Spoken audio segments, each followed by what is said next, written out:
College में first time आपसे मिली थी एंड 7 साल हो गए हैं, कॉलेज के 3rd ईयर में मिले थे आप जब मैं बीटेक कर रही थी। तो उसके बाद से मैं आपको सुन रही हूँ ऑन एंड ऑफ, बीच में ऐसे ऐसे इंसिडेंट्स आए जहाँ पे मुझे खुद को रोकना पड़ा कि मैं ना सुनूं आपको, क्योंकि बहुत चीज़ें ऐसी हो रही थी कि जो आपको सुनते हुए करना पॉसिबल नहीं था, बट वो उस टाइम पे मुझे करनी थी, जैसे जॉब और वो सारी चीज़ें।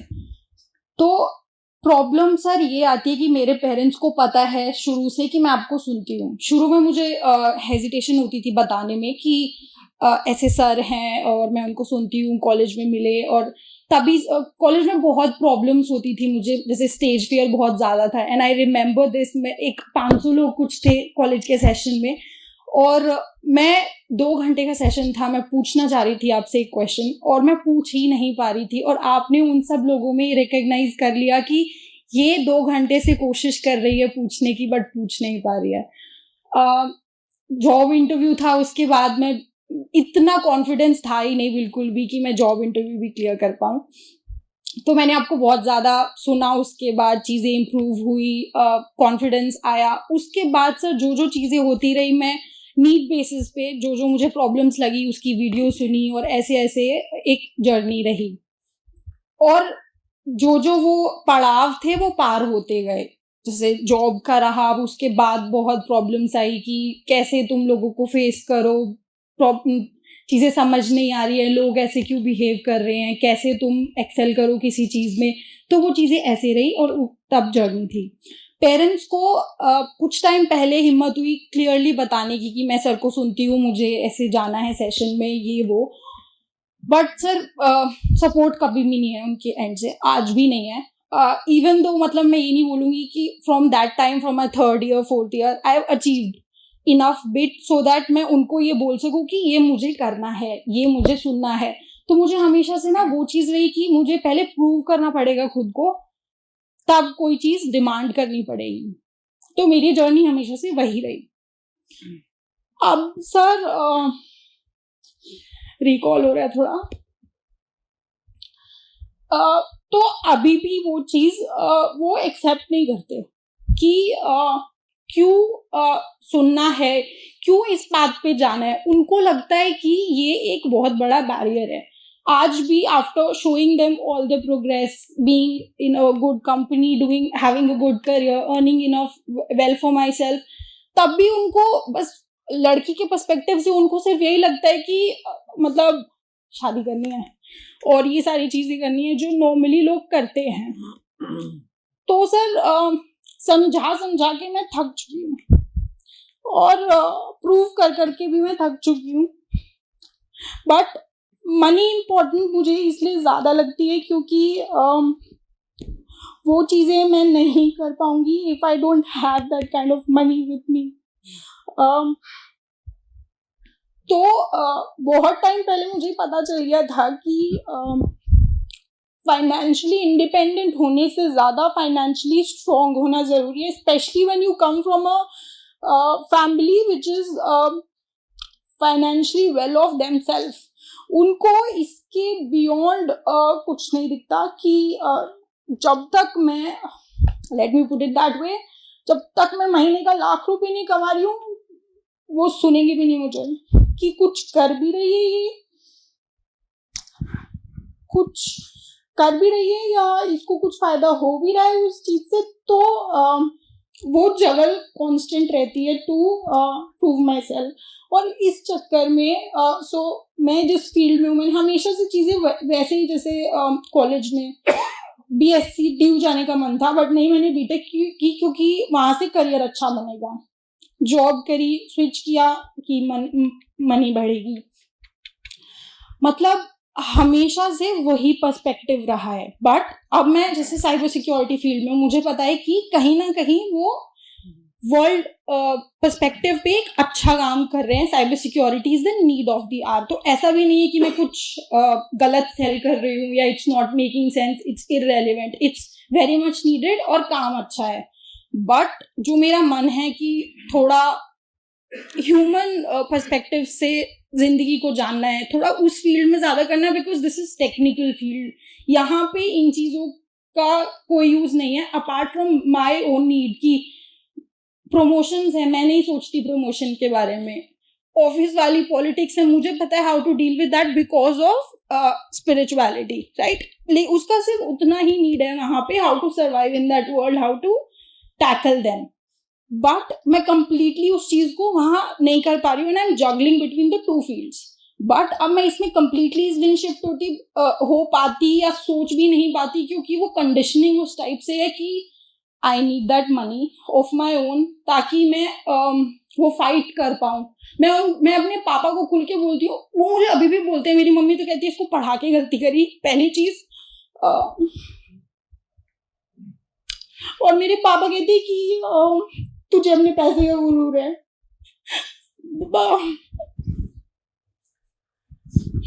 बट आई क्लियरली से हाँ है, because that's working for me. मैं सोलो ट्रिप पे जाने की कोशिश करती हूँ, ही इज लाइक गाड़ी नहीं मिलेगी. सो ये चीजें होती हैं, इसलिए कभी कभी वो पार्ट भी इम्पोर्टेंट होता है लाइफ का, और मैं उसको छोड़ ही नहीं पाती हूँ, because that's more important to me right now, and I think for a while it will be. That's from me. So that's the girl's perspective. Like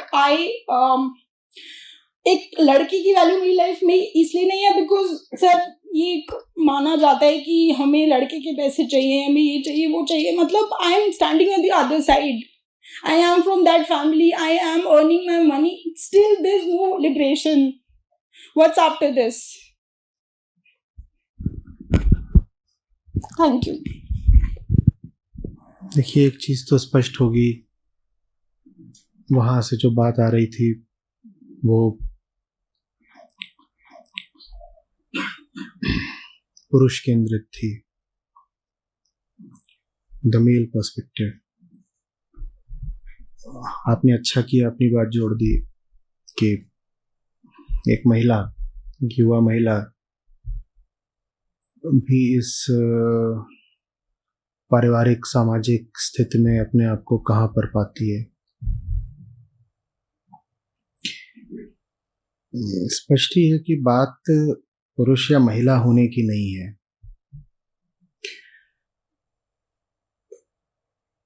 सबके ऊपर बंधन लाद दिए गए हैं, आदमी हो औरत हो कोई हो, बच्चा बूढ़ा कोई हो.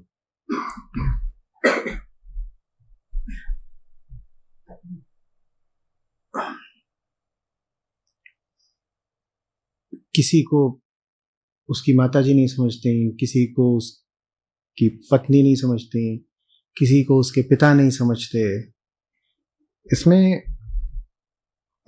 इसमें ऐसा कैसे कह दें कि बात किसी लिंग विशेष की है, क्योंकि लिंग को दोषी बना दिया तो हमने प्रकृति को दोषी बना दिया कि भाई एक लिंगी ऐसा पैदा होता है. बात उसकी है ही नहीं, बात हमारे ढर्रे की है, बात उस चीज की है जिसको हमने जिंदगी समझ रखा है.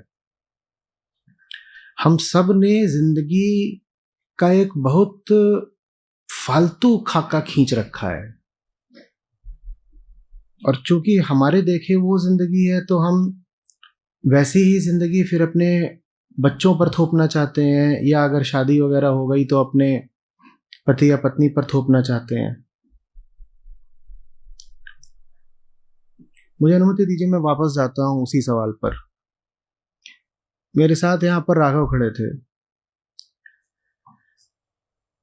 तो इंसान है, आपकी तरह इंसान है. 3 साल पहले यहाँ आए थे तब जितना कमाते थे, 3 साल बाद भी आज यहाँ शायद उसका आधा भी ना कमाते हो.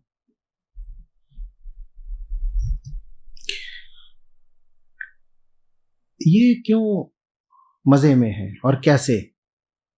इनके भी माँ बाप हैं, शिक्षा है, जिस कैंपस से आ रहे हैं वहां बड़े महत्वाकांक्षी लड़के लड़कियां और माहौल होता है, तो ये कैसे मजे में घूम रहा है? और यहाँ पर है संस्था में तो ऐसा नहीं कि यहाँ कोई बहुत फूल बरसाए जा रहे हैं. मैं कैसा हूं इसका कुछ अनुमान आपको है ही. तो जिनके साथ मैं 24 घंटे रहता हूँ, इतना समय गुजारता हूँ, मैं उनके साथ बहुत कोमल, मासूम, मुलायम तो नहीं रहता हूँगा। तो ये वो सब अनुभवों के साथ भी प्रसन्न है। कैसे? अंतर कहाँ पे आ रहा है? नहीं, इस व्यक्ति में और आप में अंतर कहाँ पर आ रहा है? चुनाव तो मैं कह रहा हूं आप भी कर लेते हैं।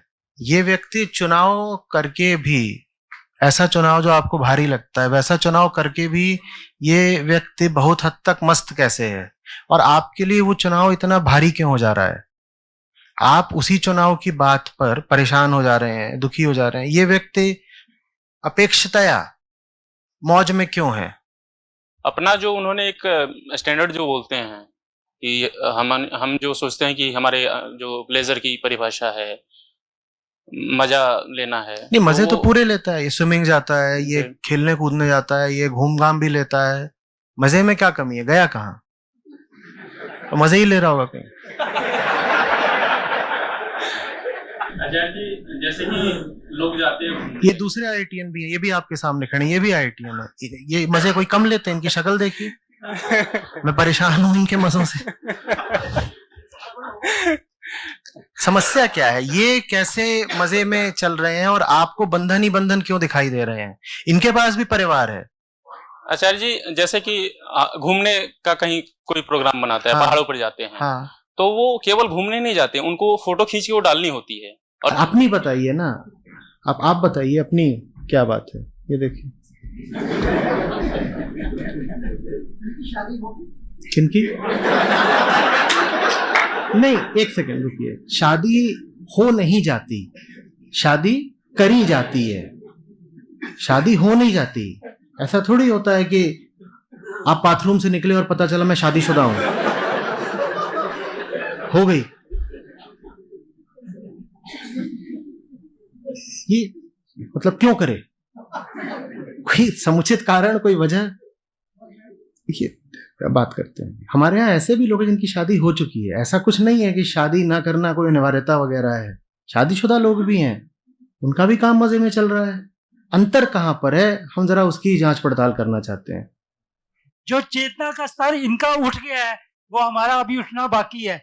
इसलिए हम सब कुछ होके भी खुश नहीं होते, और इनके पास जितना है, क्योंकि चेतना से बढ़ के तो कुछ भी नहीं है ना। अगर मेरी चेतना जागृत हो गई, जो सब कुछ मांगती है, गलत भी अच्छा भी, तो वो चेतना का स्तर इनका हाई लेवल पे है, जो आपके साथ रह के इनको मिला है। हम 1-2 घंटे सुनते हैं आपको, आधा घंटा सुनते हैं, ये आपके साथ रहते हैं, इनकी मूविंग माइंड को क्लैरिफिकेशन हो जाती है, अपना इनका माहौल मिलता है, इनको आपस में अपने जैसे और लोग मिलते हैं। तो ये चेतना का स्तर जो है, और जो हम अपने उठाने की बात कर रहे हैं, जिसके लिए हम यहाँ आए हैं, तो इसलिए नहीं, ये बात आपकी, मैं इससे थोड़ा सहमत हो सकता हूँ, पर मैं चाहता हूँ इसको आप और ठोस रूप में बताएं। आपके सामने ऐसी कौन सी दिक्कत आ जाती है जो आपको रोक देती है, और वही दिक्कत इनको नहीं रोकती? वो कौन सी ऐसी दिक्कत आ जाती है? वो हमारी जो वहाँ पे जिस माहौल में हम रहते हैं, विल पावर कह लो, या हम आदत हो गए, अभ्यस्त हो गए, गुलाम हो गए, जैसे हम लग्जरी। हाँ, उसमें और ठोस, थोड़ा और ठोस उदाहरण दीजिए। कौन सी जगह ऐसी आ जाती है जहां आपको रुक जाना पड़ता है, ये नहीं रुकते?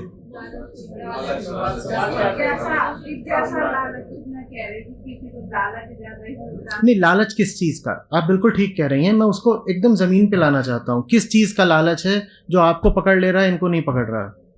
नहीं, लोगों को ये लगता होगा कि ये बच्चा इस लाइन में जाने के बाद शायद शादी नहीं करे या आगे। नहीं, ऐसी कोई मजबूरी तो होती नहीं, लोग शादी करते हैं। संस्था में शादीशुदा लोग हैं। ये लोगों की सोच होगी शायद। नहीं, संस्था की मैं थोड़ा सा और कुछ अलग पूछ रहा हूँ। मैं पूछ रहा हूँ,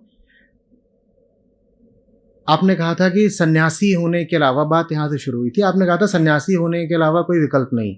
मैं कह रहा हूँ ये बिल्कुल सांसारिक आदमी है और अपेक्षतया बहुत अच्छी जिंदगी जी रहा है। सन्यासी तो नहीं हो गया ना? तो ऐसी जिंदगी जीने में आप कहाँ अटक जाते हैं? किस चीज का फियर? समाज से जो हमको चाहिए वो नहीं मिलेगा।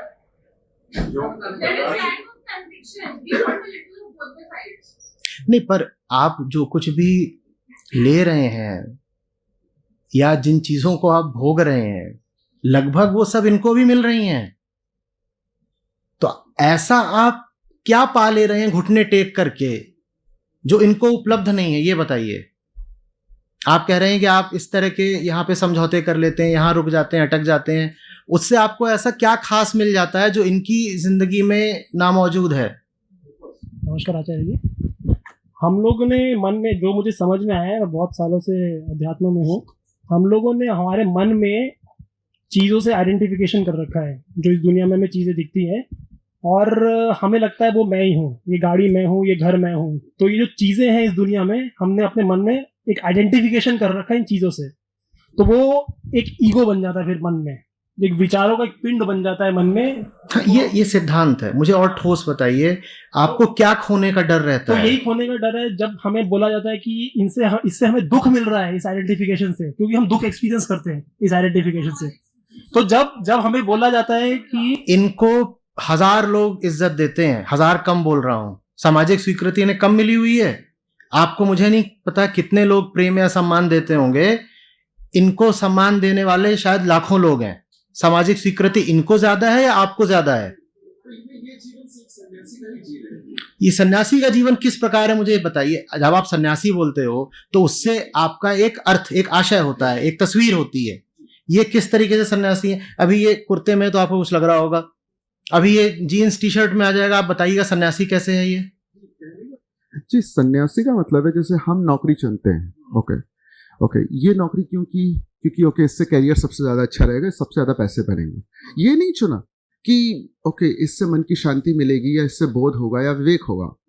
अब होता क्या है, ये सन्यासी का ही जीवन जी रहे हैं। बिल्कुल मेरे हिसाब से ये सन्यासी का ही जीवन जी रहे हैं। जहां आप, मैं इस पे थोड़ी आपत्ति रखना चाहता हूं, क्योंकि आप जिसको सन्यासी कह रहे हैं उससे जो छवि जाती है वो डरावनी है। नहीं, बिल्कुल छवि से मैं यहाँ किसी बुद्ध, वो शब्द मैंने इसलिए यूज किया स्पेसिफिकली। हाँ बिल्कुल, वो शुद्धतम अर्थ में सन्यासी हो सकते हैं। वो ट्राइड और टेस्टेड रूप रहा है हजारों साल से हर धर्म में, क्योंकि वो क्या कह रहे हैं। अच्छा चलिए, मान लीजिए सन्यासी भी हैं, तो ऐसे सन्यासी आप भी क्यों नहीं हो सकते? हाँ, वही कि बेसिकली फिर ये जो नहीं, आप रुकिए, बस ही थे इसका उत्तर दें कृपया। अगर ये सन्यासी है भी, मैंने माना, चलो इन्हें बोल लो सन्यासी, तो ये सन्यासी आप क्यों नहीं हो सकते? आपको तकलीफ क्या आ जाएगी? मैं बताता हूं कुछ ठोस बातें, सुनिए। अब मैं बैठिए, मैं बताता हूं। और मैं नहीं कह रहा मेरी आखिरी बात है, उसमें कोई आपत्ति हो तो जरूर बताइएगा, चर्चा है। इनके सारे बैचमेट्स के पास कारें हैं, ये बाइक पर चलते हैं, पर इन्हें बाइक में मौज आती है। तो बेहतर कौन हुआ? वो जिसने 12-14 लाख की गाड़ी खरीद रखी है, इनके पास 1 लाख 1.5 लाख की बाइक है, पर इन्हें तो बाइक में ही मजा आ रहा है। उन्होंने नौकरी करी, पैसे बचाए। अब 10 लाख बचाने में कुछ समय तो लगता है ना, और 10-12 लाख बचा के उन्होंने गाड़ी खरीद ली, इन्होंने बाइक खरीदी है, ये बाइक में चलते हैं। गाड़ी भी खरीद लेंगे, ऐसी क्या बात है? उतनी बड़ी नहीं खरीदेंगे, छोटी खरीद लेंगे। जब एकदम जरूरत लगने लगेगी भाई कि गाड़ी भी चाहिए, तो गाड़ी भी आ जाएगी। पर वो 10-12 लाख की गाड़ी इतनी बड़ी चीज थी कि आप उसके लिए जिंदगी बेच दो। यहां पे अटकते हो आप। सामाजिक स्वीकृति वगैरह कोई बात नहीं है। मैं तो समझ ही नहीं पा रहा हूं इनको कौन सी सामाजिक स्वीकृति नहीं मिली हुई, कौन सी नहीं मिली हुई। 30 साल के नहीं है ये, और इनसे दूनी उम्र के लोग इनको झुककर नमस्कार कर रहे हैं, और कौन सी सामाजिक स्वीकृति चाहिए? इनके घर वाले, इनके रिश्तेदार तक इनको आदर से संबोधित करते हैं, और कौन सी सामाजिक चाहिए स्वीकृति? मैं इसमें एक चीज़ बोलना चाहूँगा कि बार बार पैसे की बात आ रही है, ठीक है, तो मैं बता देता हूँ कि 2008 से लेकर हम लोग किराए के घर में रहे, अभी भी किराए के घर में ही हैं। तो एकदम नॉर्मल 2 BHK, जहाँ पिताजी माताजी रहते हैं। तो पैसे की जो बात है कि भाई इनके पास तो पैसा होगा या फाइनेंशियल स्टेबिलिटी चाहिए, ऐसा कुछ नहीं है। बस बात इतनी थी कि घर वाले बोल रहे कि अगेंस्ट अगर होते हैं, तो वो मुझे पता था कि अगर घर वाले अगेंस्ट होंगे तो मैं भी जा नहीं पाऊंगा आगे। तो वो तो मेरी जिम्मेदारी थी ना कि मैं उनको भी कोशिश करके ले आऊँ आचार्य जी तक। तो वो एक चीज़ होती है मेरे घर वाले, मेरे माताजी पिताजी आ गए, अब मेरे ताऊ जी हैं, चाचा जी हैं, वो मुझे नहीं स्वीकार कर रहे, मुझे मतलब थोड़ी ना है उनसे, तो बस हो गई बात पूरी। और नहीं, ताऊ जी चाचा जी से तुम्हें मिल भी क्या जाता? मैं यही हाँ। तो पूछ रहा हूँ इनसे कि तुम्हारा क्या जा रहा है। वो चाचा जी ताऊ जी तुम्हें ऐसा दे क्या रहे हैं कि तुम उनकी इतनी परवाह करते हो? तो वही बात, यहाँ लोग खड़े हैं ऐसे जिनके पेरेंट्स नहीं मानते, कई ऐसे खड़े हैं, ये जो सफेद कुर्ते वाले, इनमें से कई ऐसे हैं जिनके माँ बाप नहीं भी राजी होते, हर तरह के हैं। ऐसे भी हैं जिनके माँ बाप इनसे भी ज्यादा डिवोटेड हैं, यहाँ बैठी हुई है माता जी, ऐसे भी हैं, और ऐसे भी हैं जिनके माँ बाप आज तक नहीं स्वीकार करते। चला क्या जाएगा? स्वीकार नहीं करते माने क्या बेटा, आप मुझे बताओ, डंडा लेके मारेंगे? क्या करेंगे?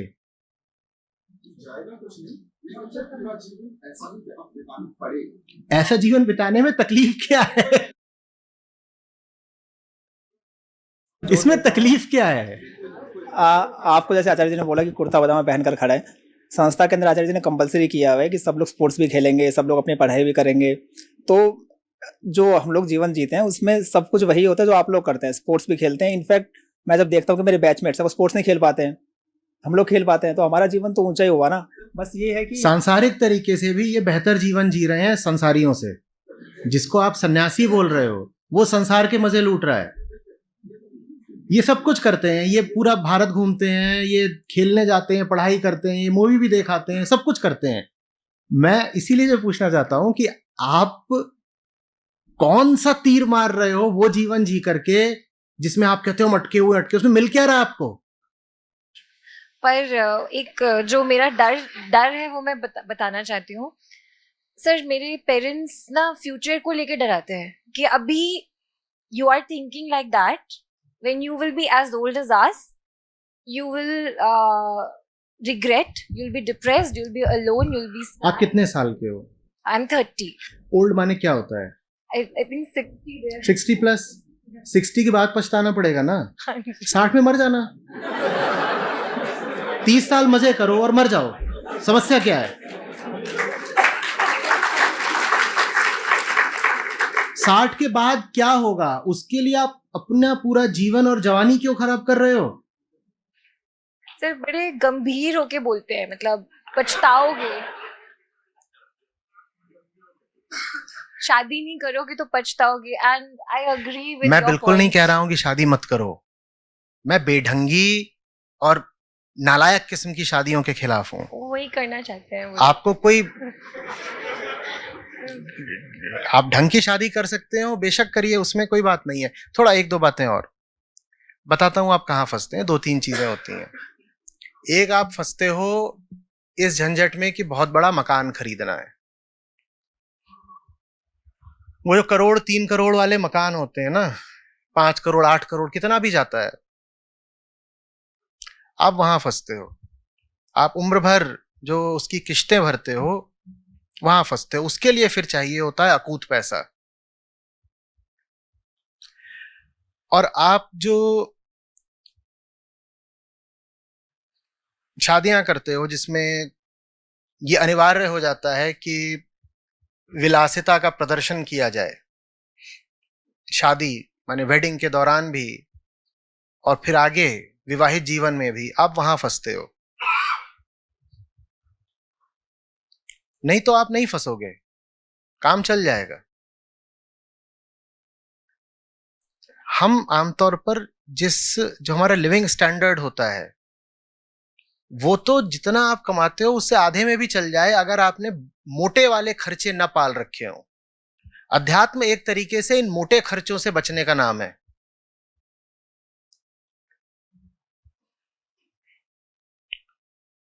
मेरा जो बैच है आईआईटी का, आईएम का, उसकी औसत तनख्वाह सालाना इस वक्त 2 से 3 करोड़ रुपए है।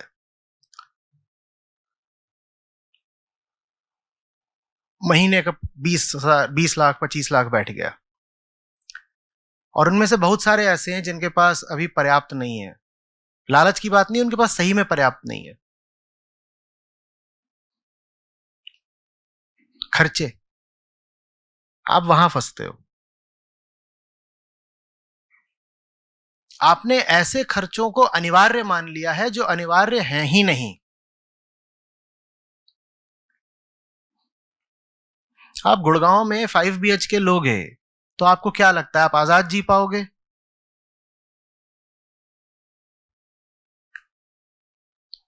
ले रखे हैं,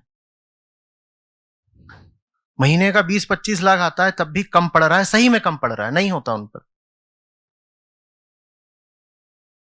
अब 20-25 साधारण बोल रहा हूं, और उससे ऊपर वाले ही बहुत हैं, डॉलर वाले हैं जो इनका तो कोई गिनती ही नहीं, डॉलर वालों की तो महीने का करोड़ों है उनका।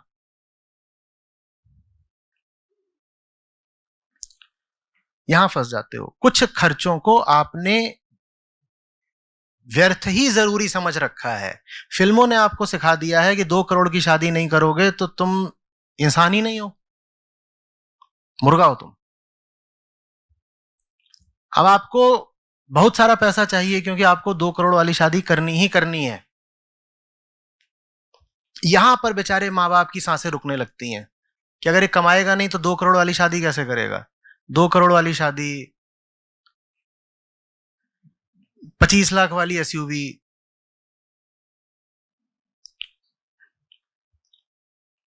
और फिर अगर पत्नी घर ला रहे हो तो उसके सामने पैसे का प्रदर्शन करना भी जरूरी है। इसीलिए तो भारतीय पुरुष की मानसिकता रहती है कि पत्नी मुझसे ज्यादा ना कमाए। पत्नी घर आ रही है तो उसको दिखाना भी जरूरी है कि मैं तुझे कितने लाख का ये सब ला सकता हूं, पेंडेंट और नेकलेस। यहां फंस जाते हो। नहीं तो वो खर्चे जो जिंदगी को बिल्कुल मस्त और आनंदमय बनाते हैं वो बहुत बड़े नहीं होते।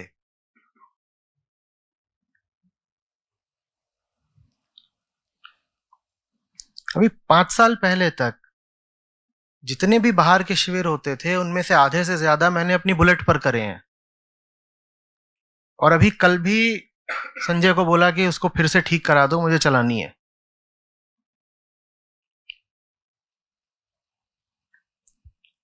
और आप SUV में बैठकर जाते हो पहाड़ों पर, मैं आपको गारंटी बता देता हूं उससे ज्यादा मजा बुलेट पर आता है। और मैंने 4-4 घंटे भीगते हुए पहाड़ों पर चलाई है, बर्फ पर चलाई है। चोपटा गए थे, बर्फ पर एकदम स्किड कर रही है और लेकर गए, उसी से वापस आ रहे हैं। बारिश भी हो रही है, पूरे गीले हैं, बर्फ है, गीले हैं और चल रहे हैं। और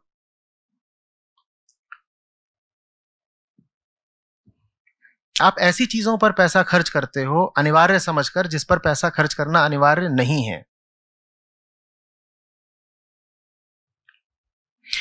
रोहित अभी खोज रहे थे कि कहां पर होगा ये महोत्सव, तो पहले बात करी जाकर होटलों में। 3 दिन के 10 लाख रुपए से शुरुआत हुई। फिर बात करी जाके बैंकेट हॉल में, वहां भी कम से कम कितना आया था, 3-4 लाख आया था 3 दिन का, कुछ ऐसे ही। फिर जाकर कॉलेजों में बात करी और यहां पर निश्चित करा। वो होटल इतना सारा पैसा क्यों मांग रहा है? और जैसी आपको यहां व्यवस्था मिली है इससे अच्छी होटल नहीं दे पाता। वो इतना सारा पैसा क्यों मांग रहा है? क्योंकि उसकी इतना सारा पैसा खाने की आदत बन चुकी है। उसके पास ऐसा ऑडिटोरियम है भी नहीं, फिर भी वो इतना सारा पैसा मांग रहा है क्योंकि आप उसको वो पैसा देते हैं अपनी शादियों में। आपने उसकी आदत बिगाड़ दी है। और इसी शादी की खातिर आप जिंदगी भर गुलामी करते हो कि एक दिन में वो सारा पैसा जाके उड़ा दूंगा, किसी होटल वाले को दे दूंगा।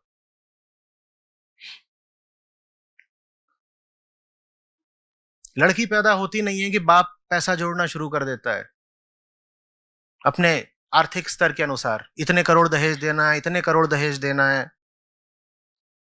और फिर आप कहते हो कि देखो हम सही जीवन कैसे जी सकते हैं, पैसा भी तो चाहिए ना। मैं नहीं कह रहा पैसा नहीं चाहिए, पैसा चाहिए। मैं पूछ रहा हूं पैसा किस लिए चाहिए? कोई आपके पास सार्थक लक्ष्य है जीवन में जिसके लिए पैसा चाहिए? हम कहते हैं आज हमें बहुत सारा पैसा चाहिए। पिछले 3-4 सालों में जीवन में मुझे पहली बार लगने लगा है कि पैसा चाहिए, क्योंकि अब दिखा है एक ऐसा लक्ष्य जो पैसे के बिना नहीं मिलने का। तो हम खुलेआम जा करके बोलते हैं पैसा दो, हमें बहुत बहुत सारा पैसा चाहिए। मैं आपसे पूछ रहा हूं आपको पैसा क्यों चाहिए?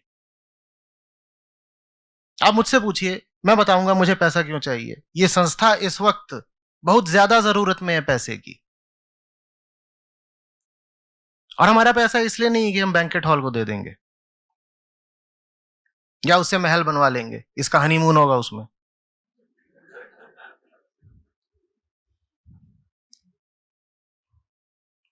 आप पैसा जोड़ क्यों रहे हो, मुझे समझा तो दो। आप होटलों के रेट हाई करने के अलावा क्या करते हो जीवन भर? पूरा आपने मार्केट सिस्टम खराब कर रखा है। छोटा सा एक हॉल होगा, वो उसका कहता है दिन का 4 लाख रुपया। कहता हूं इसकी गलती नहीं, इसकी आदत तो आम मध्य वर्ग और उच्च मध्यम वर्गीय लोगों ने खराब करी है। वो देते हैं वाकई इतना, इसके लिए आप कहते हो कि गुलामी करनी तो जरूरी है ना, नहीं तो क्या होगा, एक बड़ा मकान तो जरूरी है ना। तुम क्या करोगे इतने बड़े मकान का? मरोगे तो साथ चिता में जलेगा वो। आपको मालूम है दुनिया भर में रेंटल सबसे सस्ते हिंदुस्तान में, आप जानते हैं इस बात को? भारत से ज्यादा सस्ते रेंटल्स दुनिया भर में कहीं नहीं है। अमेरिका में लोग मकान खरीदें, ये बात सेंसिबल होती है क्योंकि वहां मकान सस्ता है, किराया महंगा। और भारत में आपको बड़ी बड़ी कोठियां भी बड़े साधारण किराए पे मिल जाती हैं। भारत में कोई तुक ही नहीं है कि आप मकान खरीदो। इतने सारे मूर्ख लोग हैं जिन्होंने बहुत बड़े बड़े मकान बनवा रखे हैं। उन्होंने मकान बनवा दिए, फिर वो करेंगे क्या? तो उसको किराए पे देते हैं।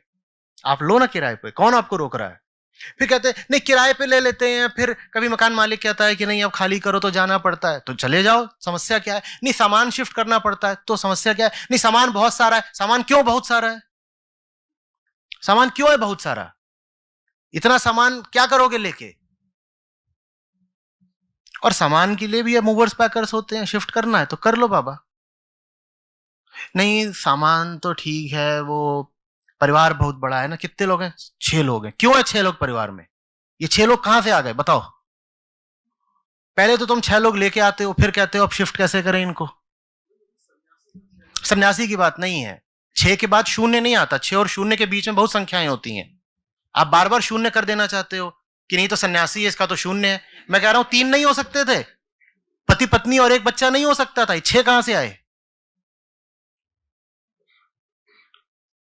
इतना सारा फर्नीचर है, इसको काट करके चिता की लकड़ी बनाओगे? इतना बड़ा वो बिस्तरा क्यों लेकर के आए हो? कोई वजह नहीं। फिल्मों में होता है ना, तो हम भी करेंगे। करण जौहर ने सिखाया, तो जाओ फिर उसी से उत्तर भी मांगो। जिंदगियां आपकी बर्बाद हुई हैं, जाके जवाब भी फिर वही मांगिए ना कि तूने ऐसा हमें क्यों सिखाया।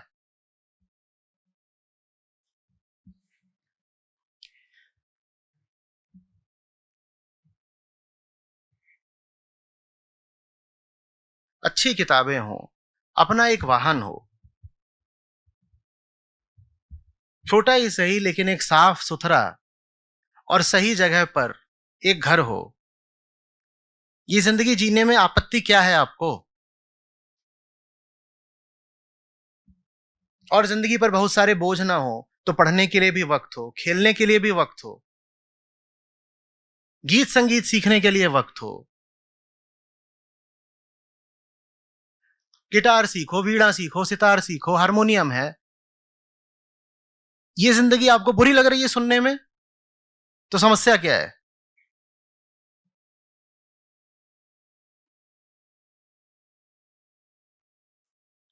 समस्या क्या है? नहीं वो ना, वो जीजा जी की शादी हो रही है तो उसमें जाना है, तो जीजा जी की शादी में जाना है तो कम से कम 1 लाख रुपया का लिफाफा तो देना पड़ेगा ना। समस्या यहां आ जाती है।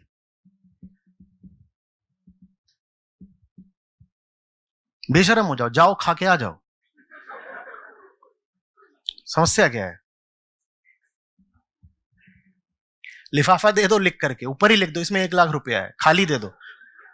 फिर बोलो बड़े चोर आते हैं आप, क्या कैसे आदमी हो आप, मेरा 1 लाख रुपया चुरा लिया। नहीं समस्या क्या है?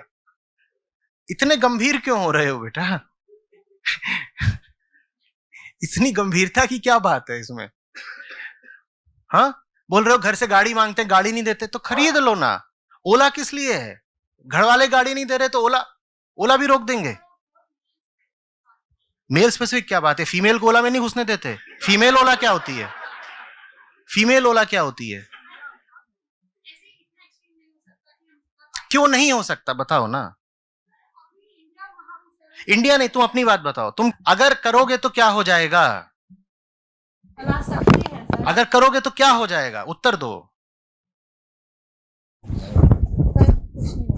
कुछ नहीं होगा, यही तो बोल रहा हूं सर, बल्कि अच्छा होगा। तो यही तो बोल रहा हूं सर, लेकिन मैं और वाइडर पर्सपेक्टिव पे बोलना चाह रही हूँ हाँ। कि सर आपने बोला चलो बाइक की बात हटा देंगे। हाँ। हम लड़कियां होते हैं, हमें घर का नहीं प्रेशर होता कि हमें घर बनाना है। ठीक है, क्योंकि शादी की बात रही, मैंने तो अपने पापा मतलब ज्यादा खर्च ना चाहते, उनका सपना ही यही है कि मैंने जो जोड़ा है मैं खर्च करूं, इतना करूं। मेरी लड़ाई सिर्फ ये है, मैं करने नहीं दूंगी। ठीक है, तो मुझे नहीं करना है तो मत करो सर मैं यही जानना चाहती हूँ कि ये सब मैं खर्चा नहीं करती ज्यादा, जितना सर नॉर्मल लड़कियां करती है, क्योंकि मेरा पर्सपेक्टिव है नहीं करना है उन चीजों पे। समस्या कहाँ है सर फिर भी यही मैं पूछना चाह रही हूँ, मेरा ब्लॉकेज कहाँ है? मैं फिर कहीं भी नहीं है। क्यों नहीं कर पा रही? इसी को तो माया कहते हैं। सर मुझे माया जो है ही नहीं उसको माया कहते हैं। कोई ब्लॉकेज नहीं है। सर सिक्योरिटी का इशू है कि मैं अपने पैरों पे खड़ा, ताकि मुझे ना पापा से ना किसी लड़के से कुछ आप भी पढ़े लिखे मांगना हो, पड़े। आपके पास वर्क एक्सपीरियंस है, आप भूखे नहीं मरने वाले। कौन सी सिक्योरिटी की बात कर रही हो तुम? कौन सी सिक्योरिटी से डरी आजकल हुई हो? हर अच्छी चीज पर एक प्राइस टैग है ठीक है, एवरीवन इज रिकॉग्नाइजिंग। बोलो कि if एक something चीज is बताओ good- ना, कौन सी ऐसी चीज है जो तुम्हें चाहिए? प्राइस टैग है नहीं? Sir let's say organic food, it's a very basic thing. ठीक है, उसके लिए एक आदमी का ऑर्गेनिक फूड महीने में कितने का आता है? सर मैं एक इंसान की बात नहीं कर रही। तुम एक if you have इंसान a हो, तुम दो family- नहीं हो। चलो सर मेरी बात भी करते हैं, लेकिन हर चीज एक ऑर्गेनिक फूड एक इंसान का महीने का ऑर्गेनिक फूड कितने का आता है कि तुम नहीं खरीद पाओगी? सर 500 रुपए का महीने का? सर 1000 महीने का? इतना ही मैंने नहीं खरीदी सर सब्जियां। यही तो दिक्कत है ना। सर मैं ऑनलाइन जब ऑर्डर करती हूँ तो महंगा ऑर्गेनिक फूड आता है महंगा, महीने का 5000 8000। एक आदमी का इससे ज्यादा का नहीं आएगा। तुम्हारे पास इतने पैसे नहीं होंगे, एक आदमी के खाने के पैसे नहीं होंगे तुम्हारे पास। तुम डरे किस बात से हुए हो वो तो बता दो। एक चीज की बात नहीं है, और बहुत बताओ। चीजें होती हैं जो तुम्हें और करनी जैसे होती है। जैसे खाने के अलावा और क्या बात है? बोलो सर जैसे कहीं जा रहे हैं, ठीक ट्रिप है, पे जा रहे हैं, जोड़ते हैं हम, पैसा जोड़ेंगे, तुम्हारी सारी अनिवार्य आवश्यकता है। फर्स्ट टाइम एक सोलो ट्रिप लिया, ठीक मेरे है। को बहुत डर था उस ठीक चीज है, का, तो मैं बाइक तो भूल जाऊं, मुझे कार में ही जाना था। ठीक है, कार में दूसरी गए। चीज सर होटल्स होती हैं, तुम कोई कहीं अरे भी मैं नहीं जान रुक गया, सकते होटल as a में गए, girl। आप 5000 वाले होटल में चले जाओ। मैं पूछ रहा हूँ ये सब मिला के भी कितना खर्चा बैठ जाएगा बताओ? सर 50,000 तो महीने का मिनिमम चाहिए सब चीज का। 50,000 कमाने के लिए अपने आप को बेचना आवश्यक है। 50,000 इतना बड़ा अमाउंट है? सर मैं अगर सोचती हूँ तो लाख के नीचे कुछ होता नहीं आज के टाइम। अरे अभी 50,000 बोला, लाख का सर क्या लेकिन चाहिए? सर वो चीज मैं वो बोलना चाह रही हूँ कि वो बिल्कुल बेसिक चीजें हैं। और बिल्कुल बेसिक क्या ऊपर का क्यों चाहिए सर, तुम्हें? रोज- अभी हमने कहा रोज चीजें एक महंगी सेकंड, होती नहीं जा थमो तो बेईमानी हो रही है अभी। अभी हमने कहा 5,000 का कमरा, तब जाकर के बात 50,000 में पहुंची। अब बोल रही हो बेसिक है, तुम्हें कितने हजार का कमरा तो चाहिए? सेव भी तो करना है कल के लिए। कल के Because- लिए सेव करना है, सर, कल कमाना छोड़ दोगी तुम्हें क्या हो जाएगा कल? सर कुछ तुम्हें भी हो सकता कल- है राइट। एक अरे बेसिक सेविंग तो सबको चाहिए होती है ना। बेटा सेव हो जाता है उतना तो तुम्हारी कंपनी पीएफ ही काट लेती होगी। कौन कह रहा है उतनी सेविंग नहीं हो रही? तुम्हारे पास कोई वजह नहीं है, तुम वजह ढूंढोगे तो बस कुतर्क निकलेंगे। कोई वजह नहीं है।